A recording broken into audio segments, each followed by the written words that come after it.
We have results in the general election here in Whitman County. For County Commissioner, it looks likely that Chad Wetzel will keep his seat with 53% of the first day ballot count. If these numbers hold, Chad will continue serving the position he was appointed to, overcoming a strong challenge from Cody Finch. Next, we have the Pullman School Board. The District 4 seat appears to have been won by Dina Bayumi with a 60-40 split after the first ballot count. Of course, there are still hundreds of votes left to count, but that margin is likely too large to overcome, so I think we can safely call this race. We also have Pullman School Board District number 5. This seat was handily won by Stephanie Horn, defeating Brandon Kruger 65-34, with 3,200 votes counted so far. Next, we have Pullman City Council. In Ward 1, we have Brian McDonald leading John Mark Mankey 52-46. That's a healthy lead that likely won't change, but anything is possible with only 1,600 votes counted so far. In Ward 2, Trevor Vance has decisively won over Dee Dee Lubash by nearly 2/3 to 1/3. We can safely call this race as final. And finally, in Ward 3, we have a nearly identical margin as Ward 1, with Tani Shumlas leading John Castleman 53-46. Now remember, none of this is final until the county auditor certifies the final tally on December 4th. Now between now and then, more ballots will come into Colfax and be counted, and the tally will be updated nightly on the Whitman County website. Any ballot that was turned in on or before Tuesday the 4th, or is postmarked by Tuesday the 4th, will be counted. Before we move ahead and congratulate the winners, I want to take a moment to say a few things about this election cycle. This was by far the largest number of people we've had run for city government in a very long time. In the past, it's been normal for one or more seats to go uncontested. But this year, we had around 20 people step forward and put themselves out there to help guide our city. In the lead up to the primary, I had the chance to sit down and have extended conversations with 8 different council candidates, followed by the 2 finalists for county commissioner. I never got a chance to sit down with the Ward 2 candidates.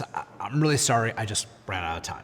But with every single interview, I was impressed with how much each individual candidate loves our community and wants to see what's best for the future of Pullman. And so starting from that foundation of positivity, I want to offer 3 pieces of advice to the incoming city councilors. 3 big picture concepts that I believe are critical to seeing our community turn a corner and head in the right direction. Number 1, this is a job, not a platform. These days, too many elected officials aspire to be up on a platform thinking that it's their bully pulpit to pontificate about whatever their pet project is. But the thing is, talk doesn't move our city forward. Doing the business of deliberating and legislating does. And so, show up ready to do the work of being on city council, and do not misunderstand the trust we have placed in you. City council is a job, and one that requires a lot of thought and being willing to listen and deliberate with your fellow council members. Remember that when you take office this January. Number 2, do your homework. Look, we all know that Pullman is still fundamentally a small town and that the rumor mill runs fast and can overpower the truth in a hurry. And so it is your responsibility to be the most informed people in town on the issues that matter most. So do your reading. Do not just repeat rumors and perpetuate an endless game of telephone. Be the most educated you can be on the issues in front of the city so that you can make well-informed decisions on every vote. Finally, be part of Team Pullman.